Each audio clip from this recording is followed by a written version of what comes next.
നമസ്കാരം. അങ്ങനെ അടുത്ത 5 വർഷം ആരായിരിക്കും കേരളം ഭരിക്കാൻ പോകുന്നത് എന്നതിൻ്റെ കൃത്യമായ സൂചനയോടെ എക്സിറ്റ് പോൾ പുറത്തു വന്നിരിക്കുന്നു.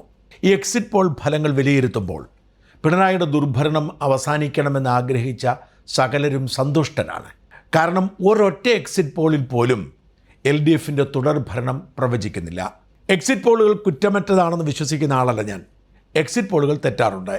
നമുക്കറിയാം, ഹരിയാനയിലും മഹാരാഷ്ട്രയിലുമൊക്കെ നമ്മൾ കണ്ടതാണ്. പക്ഷേ കേരളത്തിലെ എക്സിറ്റ് പോൾ ചരിത്രമെടുത്ത് പരിശോധിച്ചാൽ കാര്യമായ കുഴപ്പം സംഭവിക്കാറില്ല. അതിന് ഉദാഹരണമാണ് കഴിഞ്ഞ തെരഞ്ഞെടുപ്പ്. നമ്മുടെ നാട്ടിലെ ഒരു രീതി അനുസരിച്ച് ഒരു തവണ LDF ഭരിച്ചാൽ അടുത്ത തവണ UDF ആണ് ഭരിക്കുന്നത്. അതിൽ വലിയ മാറ്റമൊന്നും വേണ്ട, ഒരു എക്സിറ്റ് പോളിൻ്റെ പ്രാഗൽഭ്യമൊന്നും വേണ്ട. LDFനായിരിക്കും ഭരണം അല്ലെങ്കിൽ UDFനായിരിക്കും ഭരണം എന്ന് കണ്ടെത്താൻ. പക്ഷെ അങ്ങനെയല്ല കഴിഞ്ഞ തവണ സംഭവിച്ചത്. എന്നിട്ടും അങ്ങനെ തന്നെ എക്സിറ്റ് പോളുകൾ വിലയിരുത്തി. കഴിഞ്ഞ തവണ UDF അധികാരത്തിൽ വരുമെന്ന് ആരും തന്നെ പറഞ്ഞില്ല. LDFിൻ്റെ തുടർഭരണമെന്നാണ് എല്ലാവരും വിലയിരുത്തി. ആരും 99 സീറ്റ് കിട്ടുമെന്ന ഭൂരിപക്ഷം പറഞ്ഞില്ലെങ്കിലും ഉറപ്പായും ഭേദപ്പെട്ട ഭൂരിപക്ഷത്തിൽ LDF ഭരണം നിലനിർത്തുമെന്നായിരുന്നു കഴിഞ്ഞ തവണത്തെ എക്സിറ്റ് പോള്. ഇക്കുറി എല്ലാ എക്സിറ്റ് പോളുകളും LDFന് ഭരണം നഷ്ടപ്പെടുമെന്നും UDF ആയിരിക്കും ഭരിക്കുന്നത് എന്നും വ്യക്തമാക്കുന്നു. അതുകൊണ്ട് തന്നെ അവിശ്വസിക്കേണ്ടതില്ല. LDF ഭരണം അവസാനിക്കുകയാണ്. പിണറായി പടിയിറങ്ങുകയാണ്. ഇനി കേരളം UDFിൻ്റെ കൈകളിലായിരിക്കും. ഇക്കാര്യത്തിൽ തർക്കമേ വേണ്ട. എന്നാൽ മനോരമയുടേതൊഴികെ ബാക്കി എല്ലാ എക്സിറ്റ് പോളുകളും 80 സീറ്റിൽ താഴെയാണ് പറയുന്നത്. അതായത് 72 സീറ്റ് മുതൽ 94 സീറ്റ് വരെയാണ് പല എക്സിറ്റ് പോളുകൾ പറയുന്നത്. മനോരമ നടത്തിയിരിക്കുന്ന എക്സിറ്റ് പോളിലാണ് ഏറ്റവും കൂടുതൽ സീറ്റുകൾ നിശ്ചയിച്ചിരിക്കുന്നത്. അതുകൊണ്ട് തന്നെ നേരിയ പ്രതീക്ഷ ഇപ്പോഴും LDFിനുണ്ട്. LDF cyber ഹാൻഡിലുകളൊക്കെ നിശബ്ദരാണ്. അവരുടെ പ്രതീക്ഷ നഷ്ടപ്പെട്ടിരിക്കുന്നു എന്ന് പറയുമ്പോഴും ഒരു നേരിയ പ്രതീക്ഷ ബാക്കിയാകുന്നു. കാരണം ഒട്ടുമിക്ക എക്സിറ്റ് പോളുകളും പ്രവചിക്കുന്നത് UDFന് നേരിയ ഭൂരിപക്ഷമാണ്. നോക്കുക പ്രധാനപ്പെട്ട എക്സിറ്റ് പോളുകൾ. പൊളിറ്റിക്കൽ ലാബ് UDFന് 90-92 പറയുന്നു, LDFന് 45-46 പറയുന്നുള്ളൂ. ആക്സി മൈ ഇന്ത്യ 78-90 UDFന് പറയുന്നത്. പീപ്പിൾസ് ഇൻസൈറ്റ് 66-76 എന്ന് വെച്ചാൽ തോൽക്കാം അല്ലെങ്കിൽ ജയിക്കാം. അതുകൊണ്ട് LDFന് 58-68 കഷ്ടി ജയിക്കാനുള്ള സാധ്യതയുണ്ട്. CNN വോട്ട് വൈബ് 70-80 എന്ന് വെച്ചാൽ UDF ജയിക്കാം, വലിയ ഭൂരിപക്ഷം ഉണ്ടാവില്ല. 58-68 LDFന് കൊടുക്കുന്നുണ്ട് എന്ന് വെച്ചാൽ LDF തോക്കും, പക്ഷെ ജയിച്ചാലും അത്ഭുതപ്പെടേണ്ടതില്ല. ചാണക്യ സ്ട്രാറ്റജീസ് 72-80 UDFന് കൊടുക്കുന്നത്. People's Pulse 75-85, Times Now 72-84, Matrize 70-75, Journo Mirror 65-80, PMRQ 77-79. ഇതാണ് പ്രധാനപ്പെട്ട സർവേ.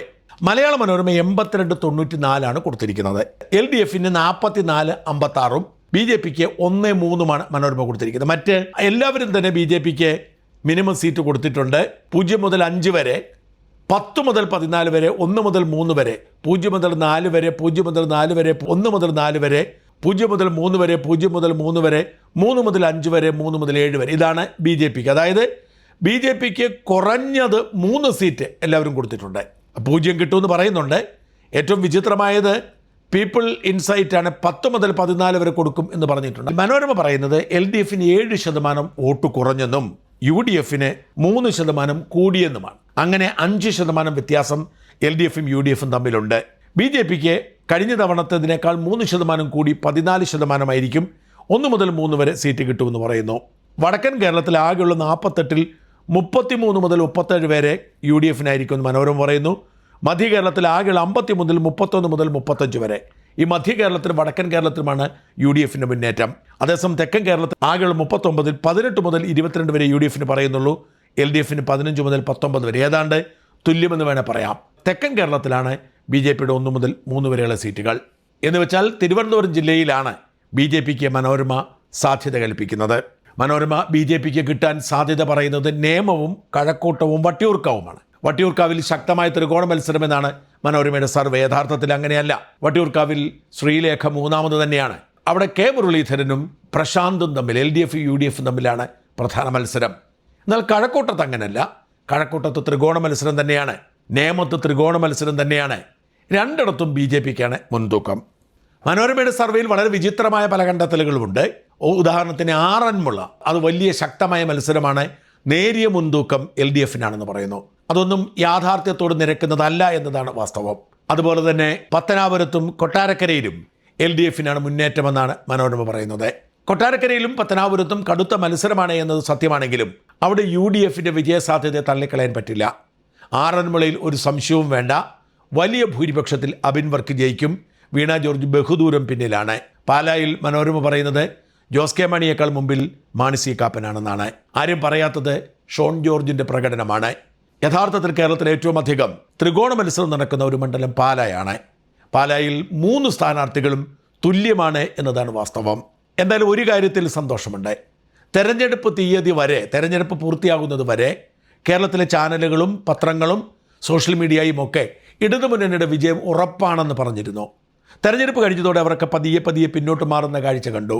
എന്നിട്ടും റിപ്പോർട്ടർ ചാനലിനെ പോലെ ഒരുപാട് വെള്ളം കോരിയതും വിറക് വെട്ടിയതുമാണ്. അവരൊക്കെ അവസാന നിമിഷം വരെ എക്സിറ്റ് പോൾ വരെ ഒരു തരത്തിലും വിട്ടുവീഴ്ചയില്ലാതെ ഇടതു മേന്മയെക്കുറിച്ചും ഇടതു നന്മയെക്കുറിച്ചും പറഞ്ഞുകൊണ്ടിരുന്നു. ഇന്നലെ എക്സിറ്റ് പോൾ പുറത്തു വന്നതോടെ ആരും തന്നെ ഇടതുമുന്നണി ജയിക്കുമെന്ന് പറയുന്നില്ല. എല്ലാവരും മറ്റ് എക്സിറ്റ് പോളുകളുടെ പുറത്ത് വെച്ച് തലയുരുകയാണ്. വാസ്തവത്തിൽ എക്സിറ്റ് പോളിനെ മറികടക്കുന്ന ഫലമായിരിക്കും വരാൻ പോകുന്നത് എന്ന് നിശ്ചയം.